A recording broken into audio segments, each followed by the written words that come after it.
O novem ljubljanskem stadionu, komentar dneva, Miha Jazbinšek. V medijih že 6 let razrinkavam, kako sta SCT in država v 15. Laviko Potočnik pri nakupu zemljišč za stadion Stožice. Danes razrinkavam medijsko Fata Morgano, da bo Zoran Janković brcnil žogo na novem stadionu v letu 2010. Rok si izmislil sam in ogrozil projekt nogometnega stadiona, športne dvorane ter deltinega šopinga. Razkrinkam tudi Fata Morgano, da ima Grep d.o.o. za projekt verodostojno gradbeno dovoljenje, da manjka samo še denar, ter da bo projekt spodletel le v primeru krize.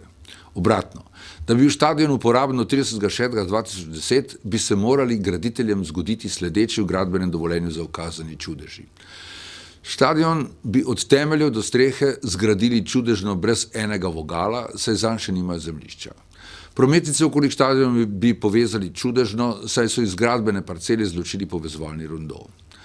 MOL bi predhodno pridobil zemljišča, gradbeno in uporabno dovoljenje ter financiral širitev ceste in križišča na Vojkovi in ob obvoznici ter enako zgradil Štajersko cesto od Tomačevega do Žal. Dars bi predhodno izboljšal prometne razmere na krožnem križišču Tomačevo, neznani financer bi predhodno pridobil služnost, gradbeno in uporabno dovoljenje za pokablitev 2 daljnovodov, Delta bi vstopila v projekt kljub temu, da je dovoljenje izdano le za betonski skelet njenega šopinga in da je rizičnost projekta glede na pogojevanje s 30.6.2010 prevelika. Izločeni lastniki zemljišč za gradnjo garaž, recimo za BS3, ne bi uveljavljali svojih interesov z vsemi pravnimi sredstvi.